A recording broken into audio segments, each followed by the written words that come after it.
My name is Mike Swick. I'm the founder and owner of AKA Thailand here in Phuket. Let's kick it off with real quick with Mike Swick. Yep. I mean, a lot of MMA fans watch the show. It has become pretty big in a short period of time. Yeah. Did you expect that? No, it's weird. When I was building the gym and we started building kind of like this kind of community here, and I wanted to do a podcast anyway, and I was always kind of too afraid to get wrapped up in a podcast and have to do all that. And even though it sounded fun because I like talking to people, I like communicating, especially in Thailand where like I don't have all my friends. Like a lot of these people I interview, like these fighters and other people that you see outside of the fight world are my friends. So I don't get to talk to them. So it's nice to be able to be in Thailand where there's not as many of my friends, but then be able to reach out to them and have conversations and then put it online where people can see it. And if you can see if you've seen the show, I'm sure you have if you're asking about it, but it's conversation.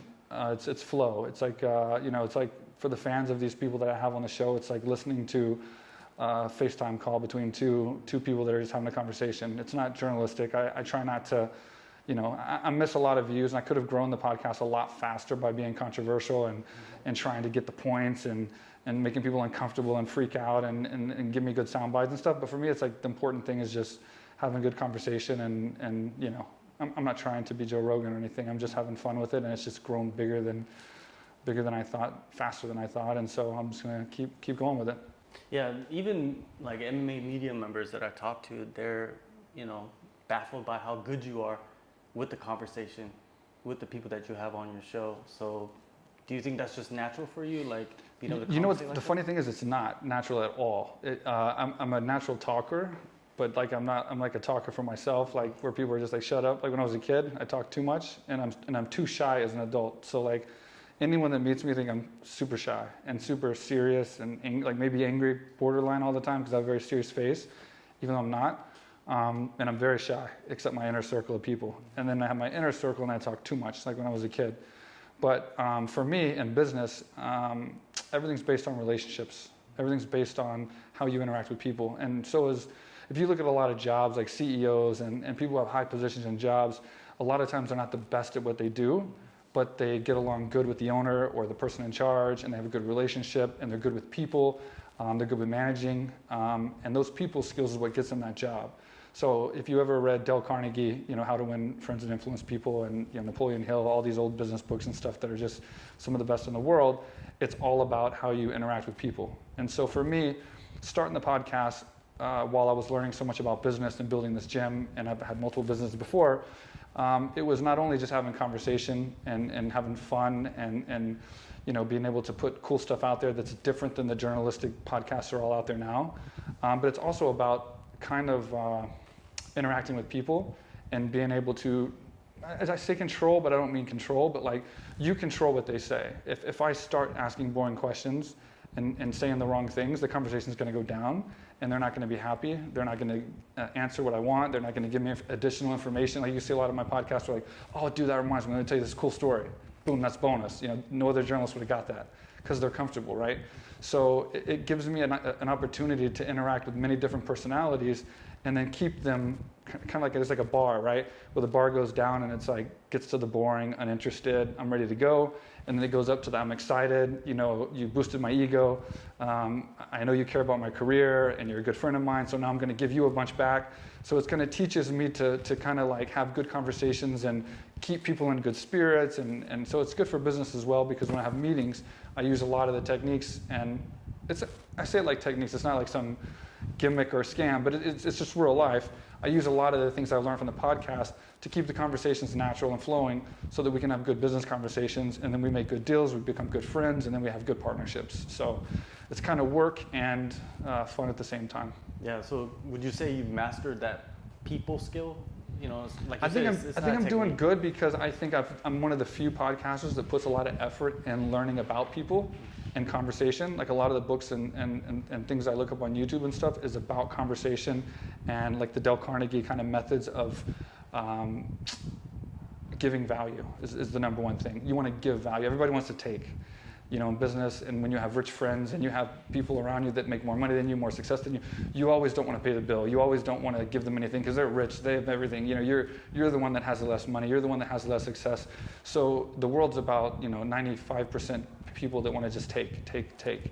But when you give, especially the people that are more successful and more rich than yourself, you know, there's a lot of gratitude, and they feel indebted, and then they want to give back. And so then you build this relationship where you're giving back and forth to each other, and it becomes a healthy relationship because everyone's giving value instead no one's taking anything. So yeah, for that reason, it's very useful. You know, you have created this massive facility at AKA Thailand, and you know, I've walked around here. I've been here multiple times throughout the years, but you're adding more to it. Could you explain, like, what exactly are you adding back there behind the basketball court? We're adding a lot. We added the ice bath. We're upgrading the restaurant. We are adding a pool next, and then we're going to do a big training facility, like one of the largest training facilities we've built. And then we're building the largest training facility of its kind ever on the north top of the land over there. And that's going to be a Kadi, which is AKA Thailand exclusive. And it's going to be, if you can imagine, all I can really say is very exclusive. It's never been done for sports combat. I mean, this gym has almost kind of never been done, considering our angle is towards everyone. It's an experience. We're the first luxury sports combat facility of its kind and its size that was built for everyone. You know, we're not a fight gym that was built to make fighters, and then we just allow other people to come. This was specifically built for everybody, and we have the smallest contingent of fighters and the biggest contingent of people who have little to no experience, but they want to come fight club style and have a great time and train, get their alpha out, you know, train and spar and have fun. Maybe they're accountants, maybe they're lawyers, maybe they're business people, maybe they've never trained in their life, maybe they're amateurs, maybe they want to have a fight even though they've never fought, or they want to just spar somebody and get their aggression out. So it's kind of like Fight Club without the violent fights, I guess. And that was my vision from the beginning, but I did have to start out with the fight team and build that kind of up. But I also am an entrepreneur, and I've done many businesses, and I know that you can't make money off of a fight gym, and I'm here to make money and create success for everybody, not just fighters. I enjoy watching my guests that lose weight. They come in here and they want to lose 10 kilos or 50 kilos. I have guests that come in here that want to just have an experience and have a fun time and laugh and joke and kick the bags and play with their friends and do whatever. I have people that come in here and want to have a Muay Thai fight. Just their dream is to have one fight against somebody their level from a different gym. You know, these are all success stories, and this is why this gym is the highest rated gym in the world and has so much success in that regard, because we care about everyone, not just winning fights, even though it's opposite, considering I'm the guy here, the only guy here that I know that's had so many UFC fights at least, and fights. And you would think that I would care about fighting and winning fights more than anything, and I do. It's my passion. But I care about all success. And more importantly than that, I want to make sure everybody's happy. Customer service, customer experience is number one. So all my employees here, they know that their number one job is customer experience, and their number two job is what I hired them for. And so if a customer's walking in and they drop something, you pick it up, you why them, you treat them good, you compliment them, you make them feel nice. That's your number one job. Then you train them. You know, and when you train them for what they want. You know, you get trainers that are one-dimensional, and they want to train people for only fighting and for only being the best Lumpini champion in the world. And then you can't do that here. You can't do this with accountants and people that are overweight and people that are maybe tourists or maybe, you know, professionals and celebrities and influencers and whoever else. So my trainers are taught to train people for what they want. If they want to have fun, they let them have fun. They want to work on their technique and get better, they work on their technique and get better. They want to lose weight, they put them through a regimen to lose weight. They're amateur fighters or pro, technique and getting better and stronger and more fit. So this is what we've kind of mastered here that's different than every other gym and why we've had the success we have.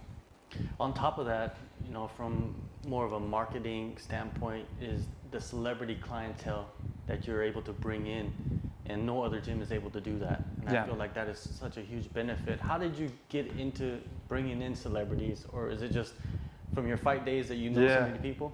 Yeah, you know, the thing is like the same thing I talked about the podcast, people skills. Everyone that I meet, I tend to have a good relationship with, and I try to give value to. So I've met a lot of celebrities and influencers and business people that are very successful, millionaires, billionaires, Dana White, Damian Hirst, you know, many people have come through here that's like, you know, obviously very successful in business as well.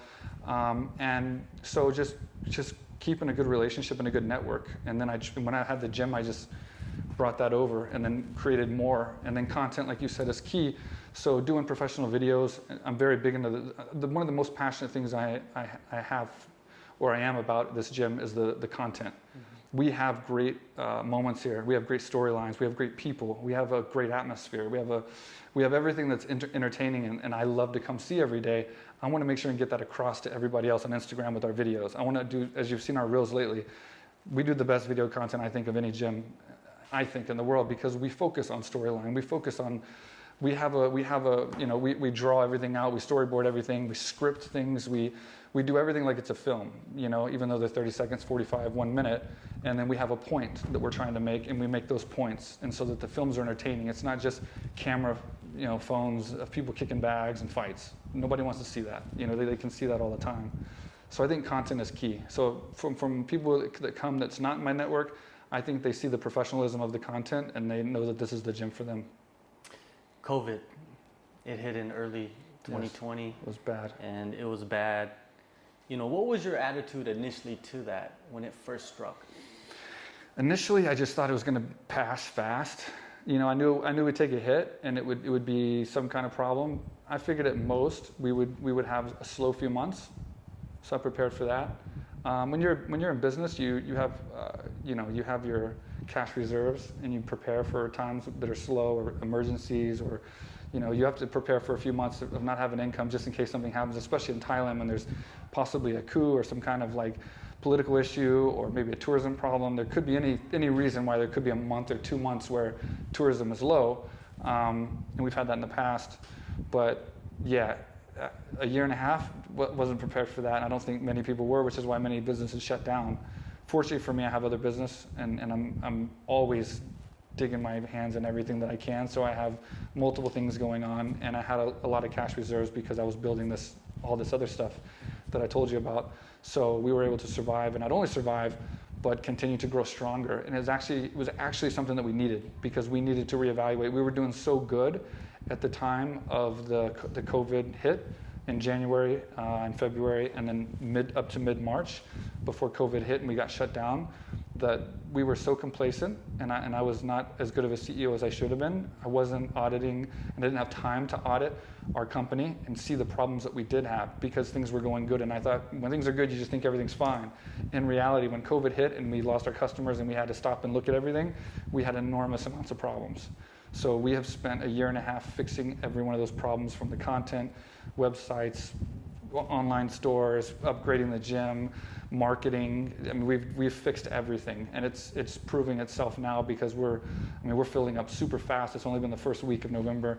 We've been doing good for 3 months now. So and it's been borders closed. So I'm super excited now to see when things get back to normal where we're going to be compared to where we were before, and we're just going to keep pushing forward, keep going as big as we can. Do you feel like the island has changed forever because of that? The island changed forever in certain ways, absolutely, but I don't think it's detrimental in a bad way. For us, we use it as a good thing, and we'll be reimbursed for everything that we've lost, no doubt. And so it's not like a detrimental thing for our gym, but unfortunately, I think a lot of businesses got shut down and got lost, and it's not their fault, so that's unfortunate. It's you can't blame somebody for losing a business when a year and a half. A country shut down, closed half the time, and the borders are shut the other half.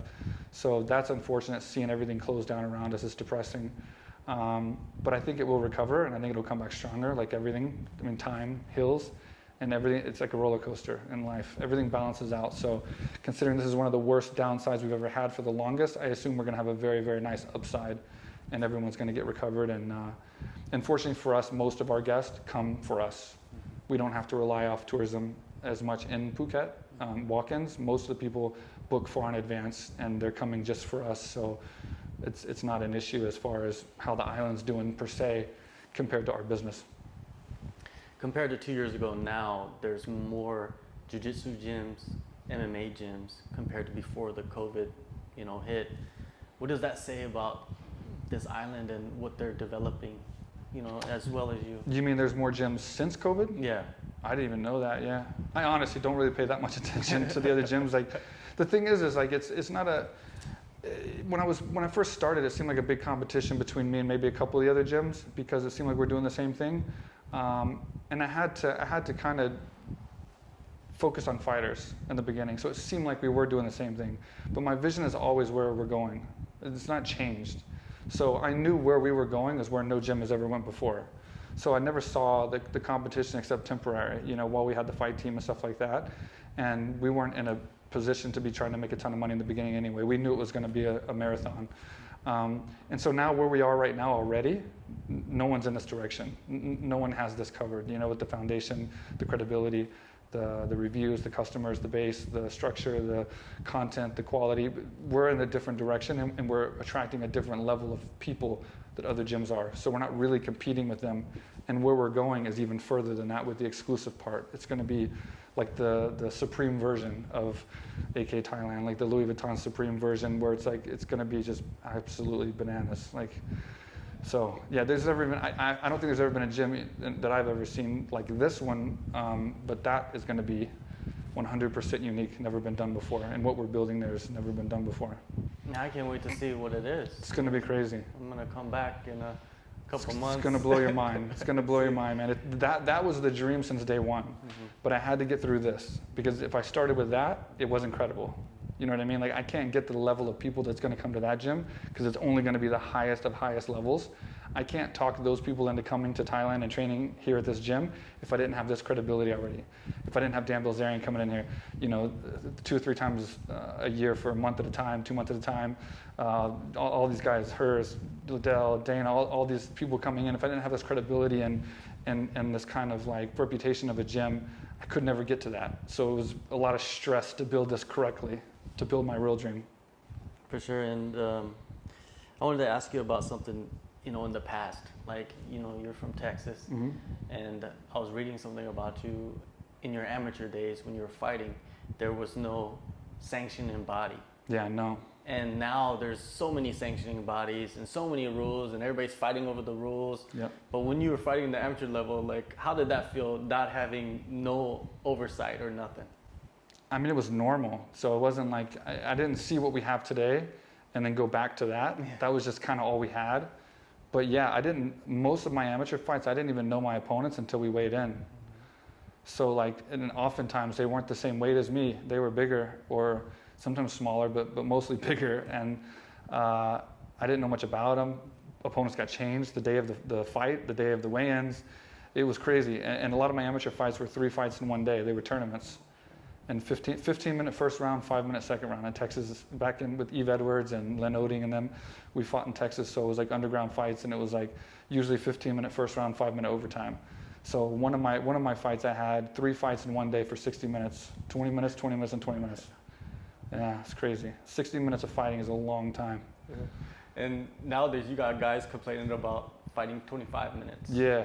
Yeah, it's different. 15 straight minutes without a break, and then another 15 minutes with 1-minute break.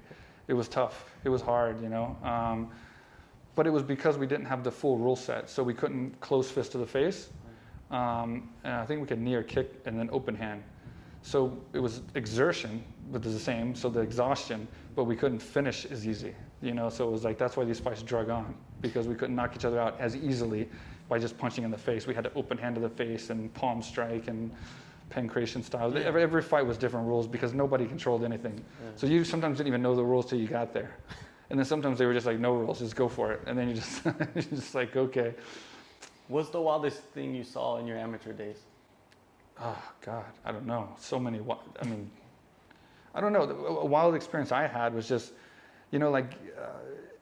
I grew up kind of not as a fighter, you know what I mean? Like I'm not a violent person. I don't get in fights on the street. I never dreamed of fighting people or being violent, and I just liked martial arts and wanted to fight.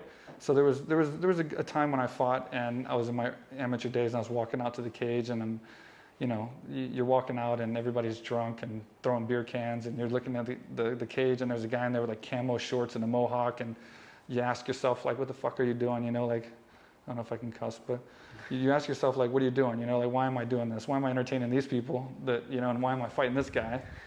And then you win, and then you're like, and then you go to the next one. And then again, you question yourself, like, what am I doing? It's no money. There's no nothing. Why am I?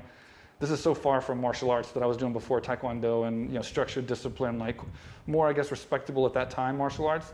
Now I'm in this, like, cage, underground stuff. And it's like, what am I doing? and there was no like UFCs that were making tons of money at that time. So there was no real like, I kind of questioned what my reasoning was to even do all that, but just kept doing it. You know, I won like 20 or 21 of my amateur fights out of 22. I lost one. So it was a pretty good record. I felt like I could go on and become a decent pro, and so I just gave it a shot. Yeah. It just gave it a shot. Yeah, I was already so like, indebted to it and committed. Definitely, man. You've had a great career. Now you've been retired for a while, 2015. but you're in incredible shape. You've been in incredible shape the whole time. Do you ever think about it, like the itch? Does it ever come to you? Not anymore. Never. I retired in 2015, and I only did that fight to promote the gym. I built the gym to kind of prove, for the fight aspect of it, to prove that you can build a gym capable of fighting in a high-level show like the UFC for MMA. Because I've been coming to Thailand for 22 years, and I had to always learn Muay Thai here, go home. So I'd start my camp here, go home, re-break all my footwork and all the things that you can't do, you know, from Muay Thai to MMA, restructure my learning, then do a full fight camp, then fight. So I wanted to build a gym that I could do everything at here, the wrestling, the BJJ, the footwork, the striking, everything. So that was kind of a big thing I wanted to do, one thing I wanted to focus on. And so once the gym was built, I had to have one fight, even though I was like 37. I was like, I gotta fight. You know, I can't build this gym and then not go out there and fight and prove that what I built was capable of doing what it did. And I ended up losing the fight to a guy by a decision, but it was a great fight. You know, I was winning the fight in every area. He was just stronger at takedowns and held me down, and it was fun. It was Conor McGregor card, and I fought Alex Garcia, one of GSP's best training partners, super strong, like Hector Lombard-looking guy, and I just couldn't stop his takedowns, but we had fun. It was a good fight, and I enjoyed it, and you know, I wasn't going for a belt or anything, so it wasn't like a detrimental loss or anything, and it was fun. And we did a great camp here, and I was in great shape, and I proved that I could have a great fight camp and have a great physique and shape for the fight. Do you ever see MMA in the Olympics? I don't think so, no. I don't think they'll ever accept it. Even though it's one of the oldest sports of, I guess, the gladiator days and Olympics and all that. It seems like it would be the main one. Two guys fighting, and that's the oldest form of combat, I think. I don't know, but I think it's the oldest form of combat or competition between two aggressive alpha males. But I don't think they'll do it, no. I don't. Why do you think? What are the barriers, do you think? Violence. I think that the problem lies in the audience for the Olympics. It's a very diverse audience, and I think they get a lot of their viewership from a younger generation demographic. And you look at a lot of the competitors, like in gymnastics and stuff like that, they're very young. So they're watching the Olympics, obviously. Many are young. Most are young, you know. So I think they don't want to show them, because they're the same group of demographic that wouldn't watch the UFC yet until they get older. Yeah. I think that's the reason. I mean, I don't think it's like a bad sport or anything. I just think that it's just, if people don't understand it, it can be taken. You see these fights when people are bloody and covered in blood, and like, you can understand the respect, and these guys don't hate each other, and they're not trying to, you know, they're not, you know, bad people on the street. But as a kid, it doesn't look good, you know.